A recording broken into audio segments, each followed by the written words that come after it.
वंदे मातरम दोस्तों। स्वरक्ष कला का उद्देश्य है स्वयं सुरक्षा संकल्प। आज हम आपके लिए सेल्फ डिफेंस सीरीज 21 लेकर आए हैं। इससे पहले की सीरीज आप कंप्लीट कर लीजिए, उसके बाद हम इस सीरीज में आगे बढ़ेंगे। तो चलिए, आज मैं बात करने वाला हूं आपसे अपर किक के बारे में। लेकिन अपर किक करने से पहले हम कुछ सावधानियों को बरतेंगे, क्योंकि अगर सावधानियां नहीं हुई तो हम खुद को हार्ट करेंगे और खुद ही गिरेंगे और खुद ही पिटेंगे। ठीक है, सारा मार्शल आर्ट खत्म हो जाएगा वहीं पे। तो चलिए मैं बात करता हूँ आज कुछ सावधानियों के बारे में। जैसे कि आज मैं डिस्कस करने वाला हूं आपके लिए चिन किक। चिन किक यानी फेस के इस पोर्शन पे मारे जाने वाली किक।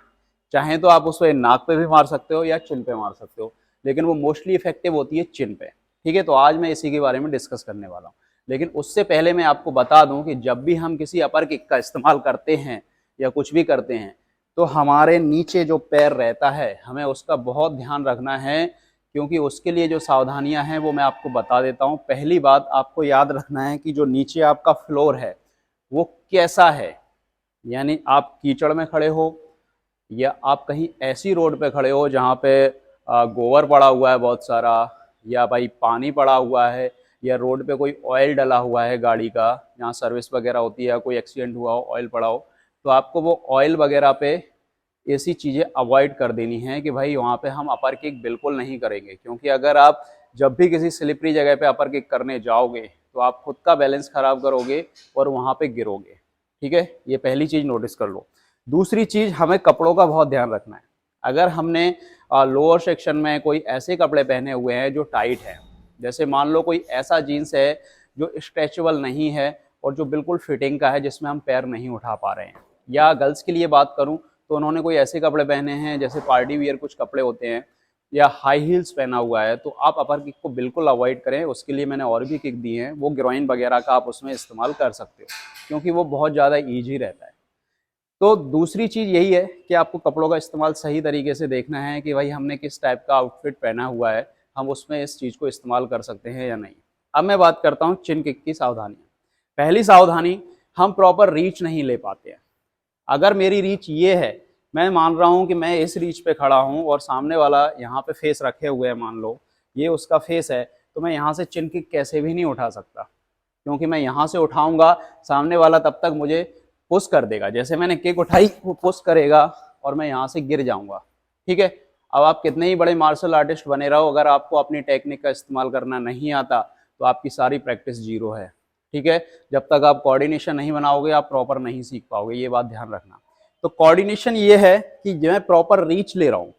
मैंने रीच ली भाई, मुझे पता है कि इसकी चिन यहाँ पे है और ये यहाँ से मूव नहीं कर रहा है, या ये मूव करेगा तो कितने सेकंड में ये मेरे पास आ सकता है। ये सारी चीज़ें आपको प्रैक्टिस से ही आएंगी, आपको देखने से नहीं आएंगी, सिर्फ आपको प्रैक्टिस करनी है कंटिन्यू। ठीक है, तो मैंने रीच ली भाई प्रॉपर, यहाँ से मेरे पास रीच है। मैं देख रहा हूँ कि भाई यहाँ से अगर ये मेरे नज़दीक आया तो मैं तब तक अपनी चिन किक खोल दूंगा, और मैं कितने सेकंड में अपनी किक को वहाँ तक पहुँचा देता हूँ, ये सारी चीज़ें मुझे पता होनी चाहिए। तो मैंने फिर जो रीच ली है, ये चीज़ आप याद रखना कि रीच बहुत इंपॉर्टेंट है। अगर रीच नहीं है तो अटैक नहीं है। अगर मुझे रीच दिखी, मैंने हिट किया, तो ये प्रॉपर इसके फेस पे हिट होगी और बहुत ईजी तरीके से होगी, और कुछ ही सेकंड, यानी कि सेकंड के आधे हिस्से में ये किक वहां तक पहुंच जाती है और वापस भी आ जाती है। इसलिए इसको क्या है ना, बहुत स्पीड में करते हैं और ये आसानी से हो जाती है, हिट एंड बैक। इसमें कोई ज़्यादा ऐसा नहीं लग रहा है कि मैंने बहुत हैवी स्ट्रेचिंग की है, या मुझे बहुत पावर से 360 डिग्री घूमना पड़ा हो, उसके बाद फिर मैंने 4 बार घूम के इसको मारा हो, या मेरी बहुत हैवी फिटनेस होगी, या बहुत मुझे ऐसा चाहिए कि भाई मैं एथलीट हूँ कर रहा, ऐसा नहीं है। इस किक को ईजिली कर सकते हो, बस आपके कपड़े और नीचे जो मैट है ना, यानी फ्लोर, वो सही होना चाहिए। मॉल वगैरह में इस चीज़ का इस्तेमाल मत करना, क्योंकि नीचे बहुत अच्छे टाइल्स होते हैं, वहाँ पे चिकने, सीधा गिरोगे और हंसी कराओगे खुद की और पिटोगे वो अलग। ठीक है, तो पहले हम देख लेते हैं चिन किक को। अब इसका इस्तेमाल कैसे करते हैं। मैंने देखा भाई अटैकर बिल्कुल सामने खड़ा हुआ है और भाई अटैक करने के लिए तैयार हो रहा है, यानी या तो वो डंडा उठाने की कोशिश कर रहा है, या फिर भाई उसके हाथ में कुछ है जो मुझे मारने वाला है। तो इससे पहले ही मैं अपनी रीच लूंगा प्रॉपर और चिन किक का इस्तेमाल हिट करते हुए सीधा फेस पे। ठीक है, अब इसको उठाना कैसे है। सबसे पहले पूरा वेट जो डालना है हमें अपने पैर पे डालना है। ठीक है, नीचे वाले लेग्स पे। जब हम पूरा वेट यहाँ डालेंगे फिर हम इस घुटने को लिफ्ट करेंगे यहाँ तक। अगर हम घुटना यहीं लिफ्ट कर रहे हैं तो ये चिन किक नहीं हो पाएगी, फिर ये पुश किक हो जाएगी, यानी माएगिरी जो फ्रंट किक होती थी, फिर ये चिन पे नहीं पहुंचेगी। तो घुटना लिफ्ट यहाँ तक करना है जिससे कि ये डायगोनल में सीधा यहाँ तक चला जाए ऊपर की तरफ, यानी रॉकेट की तरह जाए सीधा लॉन्च करते हुए। ठीक है, तो यहाँ तक घुटना लिफ्ट एंड उसके बाद हम खोलेंगे पैर, ये head and back, head and back, head and back, chin के बिल्कुल एरिया पे हेड एंड बैक। तो ईजिली आपका जो लेग्स है ना वो उसके फेस तक पहुंच जाएगा, ये आपको नोटिस कर लेना है। ठीक है, दूसरी एक चीज़ और भाई याद रखना कि जो किक्स है ये छोटे हाइट वाले बड़ी हाइट वालों पे ना करें। ठीक है, ये ध्यान रखना, क्योंकि जिसकी हाइट ज़्यादा होगी और अगर भाई मैं इतना छोटा हूँ यहाँ से किक उठाऊंगा तो इसके फेस तक पहुँचने में बहुत दिक्कत होगी। लेकिन आप एक अच्छे मार्शल आर्टिस्ट हो तो पहुँचा भी दो, बट पावर कम फील हो पाएगी। ठीक है, अब मैं टॉनी जा या डोनियन की बात करूँ तो वो लोग एक बचपन से मार्शल आर्टिस्ट हैं, वो लोग क्या है ना अपनी किक की पूरी पावर कहीं भी पहुंचा सकते हैं, उनके लिए हाइट मैटर नहीं करती।